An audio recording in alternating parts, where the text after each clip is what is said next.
Alright, so this lecture is about diabetes, sugar too high, hypoglycemia, sugar too low, and uncontrolled sugar. And so there's one way to get rid of it, to control the sugar. And recently I've had 2 type 1 diabetics, insulin dependent, get off, or one guy got off his insulin in 23 days. And another woman I just saw her this morning, she had wild uncontrolled sugar going up to 260 and crashing down to 50. Well, now she's really stable. Her blood sugar is 105 to 75, and that's in like 4 weeks.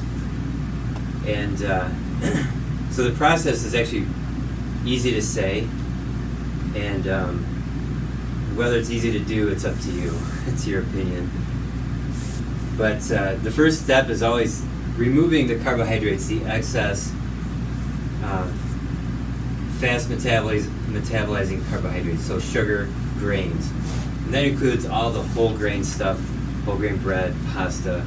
There's just a lot of carbohydrates in there. And if there's a lot of fiber in there, fine. It's still excessively high when we talk about grains and sugar. Okay, now that statement is something I've been saying since I've been in practice, since the late 90s. And I've had a lot of people do that over 19 years, and I got the results that I got. It was, sometimes people got rid of their diabetes or controlled their blood sugar just by eliminating grains. So, but what was missing is something I learned last year, and that was increasing the fats to get people into ketosis. So ketosis means the body's burning fat. It's using fat and turning that fat into ketones, which are water-soluble molecules, and that is fuel. The cells use that for fuel. Okay? So you gotta take the next step. Just doing low carb is not enough. And I'm always reading stuff online. I got lots of books too, of course. I watch videos. And I hear people say that ketosis is from eating low carb. Absolutely not.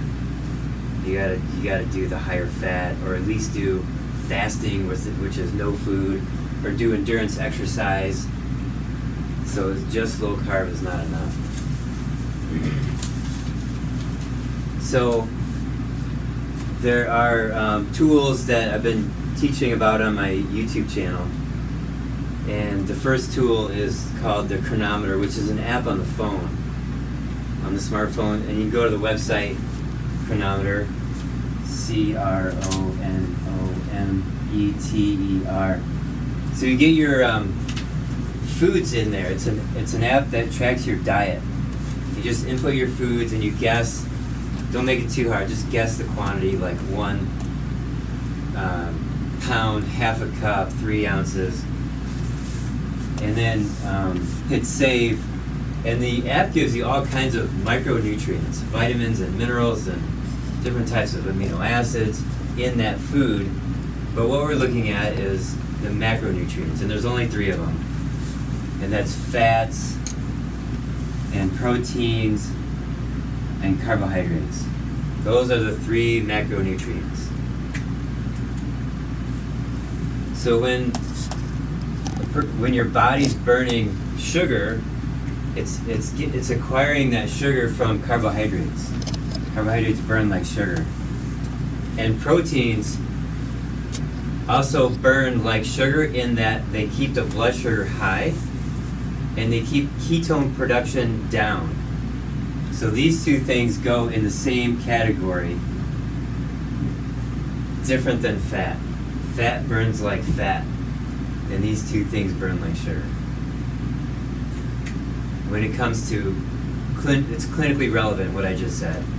Now you can argue that protein doesn't burn like sugar, get into the biochemistry of it. It's a true statement that if you get into the amino acid breakdown and all that kind of stuff. But the point is we're trying to control blood sugar, reverse diabetes, and help people with low, like hypoglycemia. So put these in one category, put this in the other category. Okay, so now I've run through this so many times in different scenarios, like for example the standard American diet. It's a 1 to 4 ratio. Okay, so burning sugar all the time. So when you're burning sugar all the time, 60 years later, 70 years later, now you get a diagnosis. It could be diabetes, cancer, heart disease. It's all caused by the same thing. It's sugar. It's your cells using sugar as fuel and never using fat. So the way you get your body into fat burning mode, ketosis, is to do a 2 to 1 ratio. Like that. And that's where Chronometer comes in. So you can know your numbers. Okay? And that's it. Done. Fixed diabetes, that's it. I'm not kidding, it's all it takes. So I had a guy, he reversed his blood sugar, he brought it down to normal from being diabetic in 6 weeks. That happened a couple months ago. We're on the phone. I get a lot of people contacting me by phone. I'm on the phone with them for a consultation. And they say, I watched all your videos. I bought the Precision Extra to test my blood for ketosis. I'm using Chronometer, and I've been in ketosis for 3 weeks now. And now I'm talking to them on the phone. I had a guy lose 50 pounds in 6 weeks. I never met him, he just saw my videos. Okay, and it's really pretty easy. Now, there's a barrier for this, and that is toxins. And the most common toxin is medicine. Medications are the most common toxin, preventing people's blood sugar from going down, or preventing weight loss. I see it over and over again. Prozac, and Wellbutrin, and estrogen, cholesterol-lowering drugs, they all prevent weight loss, or they make people gain weight. Lexapro, so the psychiatric drugs, and the statins. Steroids, of course, steroids can do that. Okay, so that could be a problem there. Now, of course, when you're doing this and your blood sugar is starting to drop and your ketones are going up, another great thing that happens is that cholesterol goes down and triglycerides go down, and all these lipids, that indicate for heart disease, they go down. Now, there are a few exceptions to that. There's some people with genetics that make the LDL go up or something like that. It's pretty rare. But I have 2 people right now in that scenario where they're getting into ketosis and their lipids are going up instead of down. Okay? Alright. So, now, there's, the key to getting the fats up is, I'm going to use the term supplemental oils.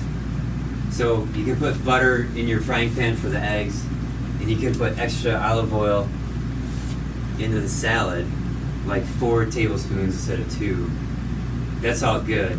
But I'm talking about taking a spoon and drinking a measured amount of oil, or let's say coconut oil, in your mouth 2 tablespoons a day, 3 times a day. So that's 6 tablespoons a day.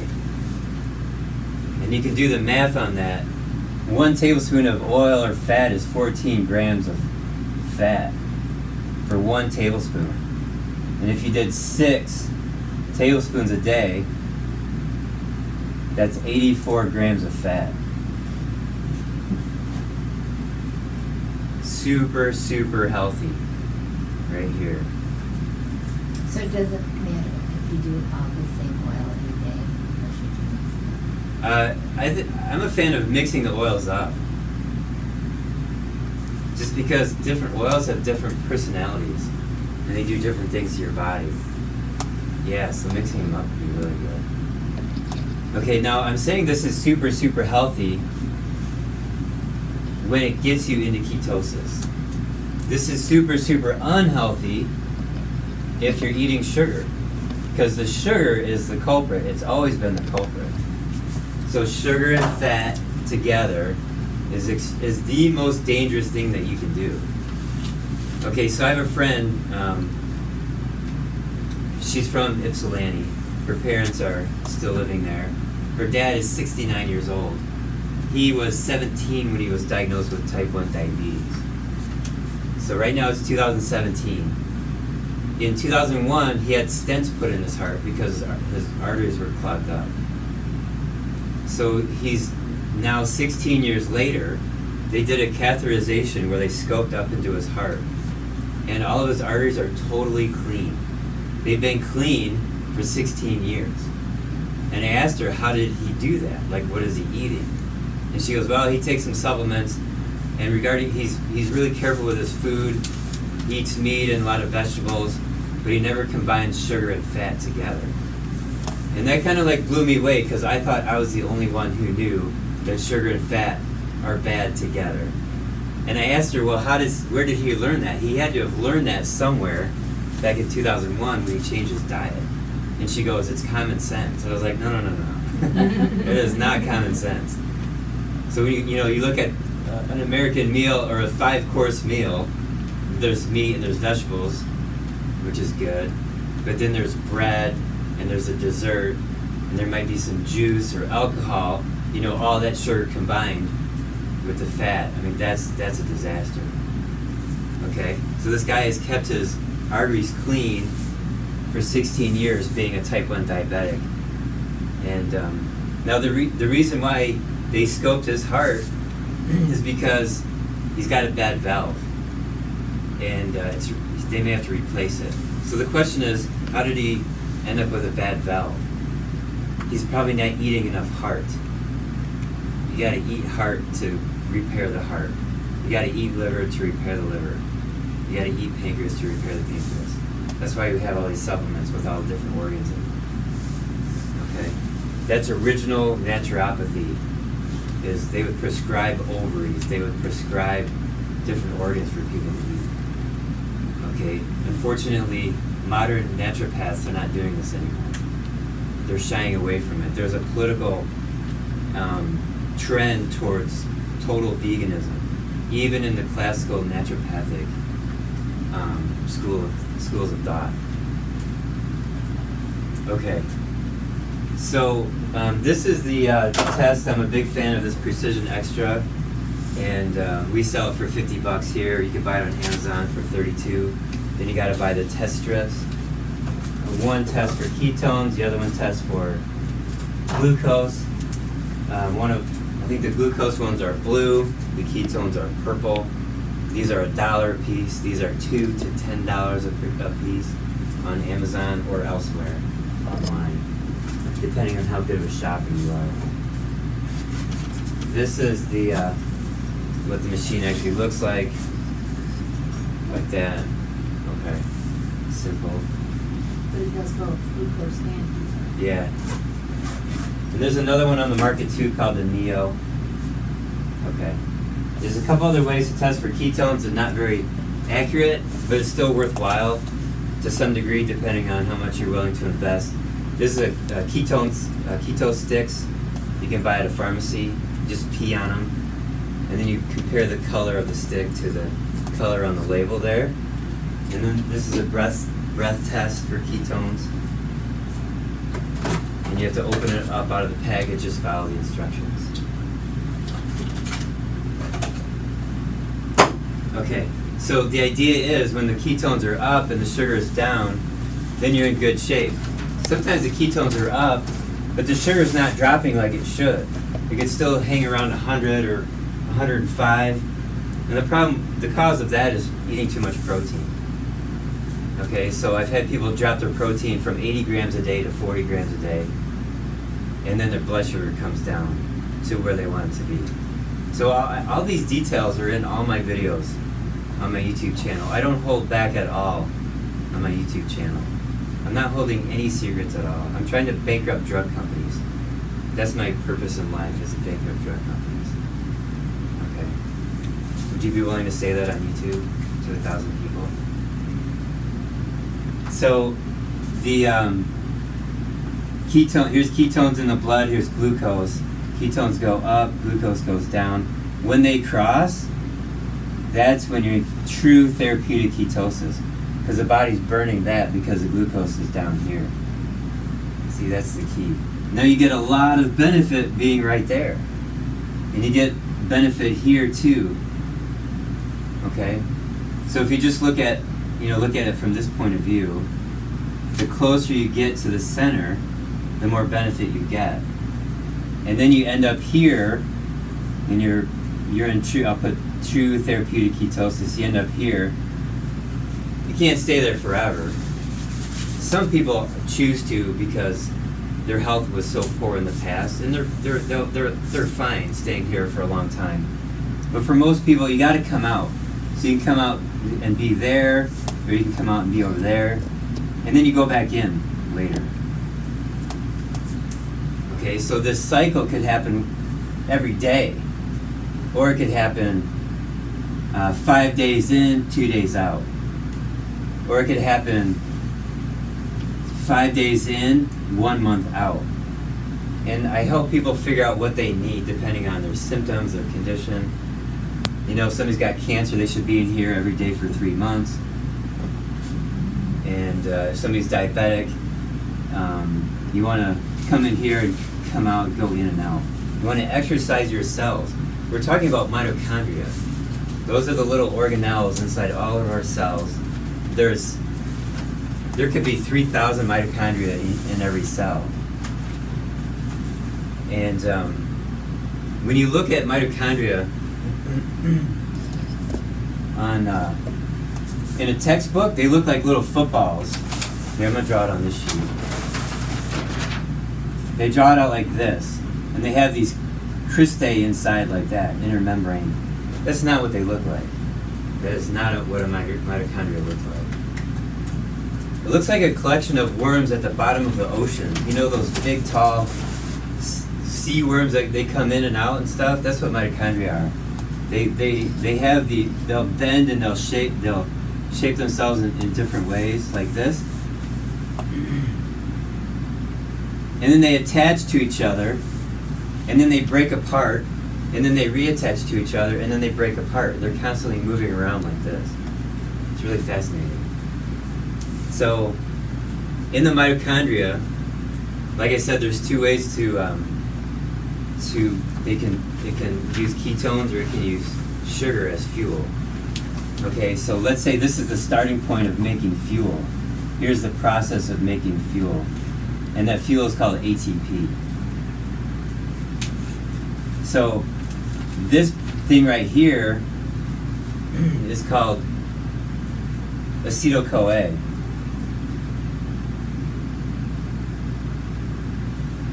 Okay, fuel ATP. Okay, now is the acetyl-CoA coming from sugar, or is it coming from fat? That's it. So once you get there, then you can make ATP.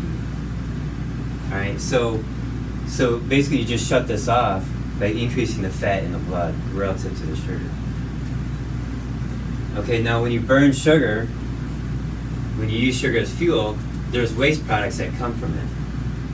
And when you use fat as fuel, there's no waste products. Did you know that? You've seen me talk about this before, right? Yes, I knew the sugar, I didn't know fat didn't have. Yeah, fat has no waste products. So let's just keep going with this idea, this concept. So the waste products from burning sugar include lactate, acetate, acetaldehyde, and ethanol, alcohol. The liver has to clean this stuff up. Okay, and it turns lactate back into sugar, back into what's called pyruvate. Okay, so now here's a cell, and it's using sugar as its fuel, and now it's making more of the waste products. Now in the process of this using sugar as fuel, it bumps out one hydrogen. That's the acid. This is something I've learned since I've talked before. See, this process here, from here to here, creates one hydrogen ion. So in the 1920s, they saw that it was acidic. They didn't know where the acid was coming from. They knew lactate was a waste product, So they called this lactic acidosis. That's how they came up with the name.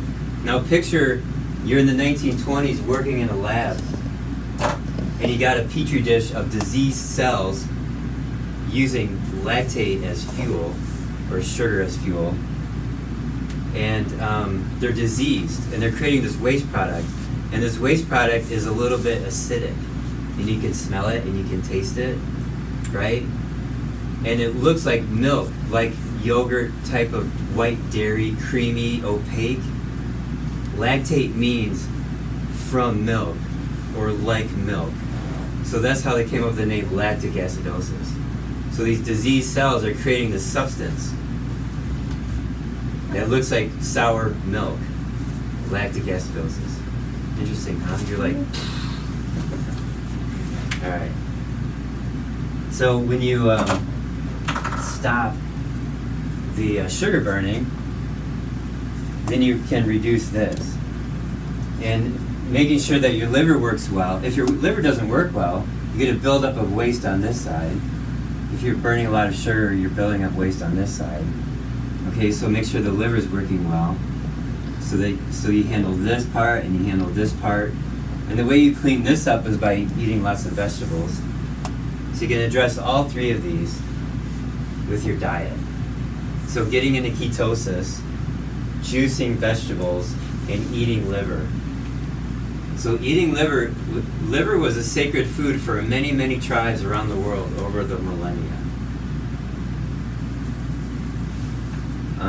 And a lot of supplement companies know this, and there's liver in a lot of supplement company lineups of their products. Okay, so anyways, when you do this, you're curing your diabetes. Okay, and then now, so how do diabetics die? They typically die from heart disease. So this is called the lactic acid cycle. And lactic acidosis is the mechanism of chronic disease, including diabetes, which I just described to you, and heart disease, and cancer. Cancer cells feed through lactic acid fermentation. Okay, now, how does this cause heart disease? So you have this waste product and this waste product. They make arteries dilate. All four of them combined are toxic in the blood. That makes the arteries dilate. So these four waste products are, here's L for lactate, here's O for oxygen. The lactic acid waste products are high relative to oxygen in the blood. That makes the arteries dilate, slows down circulation. Then it makes the capillaries engorged with toxic and hypoxic blood. And then you get cell starvation and cell death because the capillary blood is sick and slow. You've heard me say that before, right? Yeah. Are you getting it more now? Yes. Okay, good. So when muscle cells starve and die, they tighten up. That's called rigor mortis. So a dead body within 30 minutes is stiff because the muscle cells are tightened up. Then after a day or 2 days or something, the muscle protein breaks down and the body becomes limp. So anyways, that's a heart attack. You got lactic acidosis, cell starvation, cell death in the heart. And that muscle goes like this and it stiffens up. So it could be part of the heart. Let's just say this part, a little bit of the heart. That could be called angina. And you're like, oh, the guys are like this. But women get it here, fibromyalgia, chronic neck pain. And then of course it's related to chronic fatigue because of the alcohol in your body. You know, alcohol makes you tired. And then you see autistic kids, they're giggling all the time. It's because they're drunk. They have too much alcohol in their blood. Okay? Now when I had it, I got it from black mold poisoning. Too much waste in my blood, not enough oxygen. I was feeling it like last year. And it was burning. So which of these is burning? Acetate, doesn't that burn? Acetaldehyde, that's the hangover feeling. That's headaches, chronic headaches. Right? Dizziness, vertigo, unstable walking. You see people walking like this. And they're sick. Not that they're drunk, they're not drinking, they're just sick. They got this going on in excess. Okay, So another name for this lactic acid cycle is cachexia, wasting. When people are dying, this is wasting. And you can't feed them, there's not enough calories to get their weight back up. Okay. So, so diabetics with excess sugar, waste products, heart disease, they end up with a heart attack or some sort of plaquing in the arteries or a stroke. It's the same mechanism. Okay. Now, let's talk, can we talk a little bit about cancer? Okay. So Otto Warburg, the greatest, he's the father of physiology. He was in Germany. He was born in the late 1800s. He started working in the lab when he was like, 19 or whatever. His dad was the greatest physiologist of the time. So Otto learned from the best, his dad. And there's a book called The Metabolism of Tumors. Otto wrote that book. And in 1931, he got the Nobel Prize for figuring out how cancer cells live and how they metabolize and respire. And it's lactic acid fermentation. They're taking lactate and they're fermenting it. They're just using that as fuel, that waste product right there. So let me actually drop back to, okay, so I'm going to draw with red right here. So in this process of turning sugar into acetyl-CoA, lactate is one of the waste products. And so when you're running really fast and now you're out of breath, the oxygen in your blood goes down and the waste products go up. You start breathing hard, arteries dilate to get more blood to the cells, more oxygen to the cells, more waste to the liver. Okay, so this is one of the waste products. The body will start using this as its fuel because it's running out of fat, because you just sprint it for 5 minutes. Like use that fat like that. So you're using up sugar too. It ends up using lactate. Okay, so now in a disease state, if your cells are using lactate, but oxygen is present, see the difference? If you're running, okay, you deplete the oxygen, you're burning lactate, you start breathing heavy, you bring the oxygen back into your body, then your body doesn't use lactate anymore. And it goes back to normal respiration. Okay? But in a disease state, if you're burning lactate and you have oxygen present, that's cancer. It's just that simple. So he said, cancer is lactic acid fermentation in the presence of oxygen. That's the quote. And he said, there's a toxin. So that's it. Those are the three components of cancer. 1931. We've known about this for so long. Okay, so after World War II, Big Pharma got really strong, and all this great information was kind of like pushed aside. And then he died in 1970, and then he was attacked after that. And you know how the 70s were, right? Good music, but bad fashion and too many drugs. And so, but all this good information is coming back now, thank God. Okay. So he was in Germany as a Jew. He never left Germany during World War II, and the Germans left him alone because he was doing God's work in that lab. And the Socialist Party, right, the Nazis, they took care of him.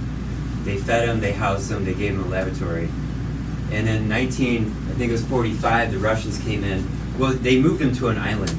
The Russians came in, and they ransacked his place, and they stole all of his stuff, and his lab was no more. 6 months later, the Russians took him to dinner and apologized.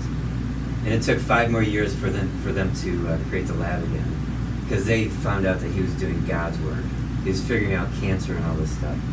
So there's a preface to the book, Metabolism of Tumors, and the guy who made that an e-book said Otto Warburg deserved over 30 Nobel Prizes, but he only got one. He figured out photosynthesis, right? Right. You should have got a lower price for that. Okay. Now, so there's a lot of herbs and supplements that can help with keeping the blood sugar down, exercising the mitochondria, creating energy efficiently, keeping the cells healthy. And it's known that the more mitochondria that you have, when I point at this, the mitochondria would be this part right here. Like that. The sugar metabolism occurs outside of the mitochondria. But the more you have of these in your cells, the healthier you are, the less likely you'll get cancer. And when these get sick, they get twisted and convoluted, and you can see it under a good microscope. So you want these to be robust, so you can physically see how healthy you are by how healthy the mitochondria are and how many you have. Okay? So now when you're burning sugar, it causes harm to the mitochondria with the inflammation. And you look back at our ancestors hundreds or thousands of years ago, and what are they eating? Walking around, they're eating animal products and plants. And the plants are more bitter than they are sweet. Okay? So they're not doing this very often. They're doing more of this.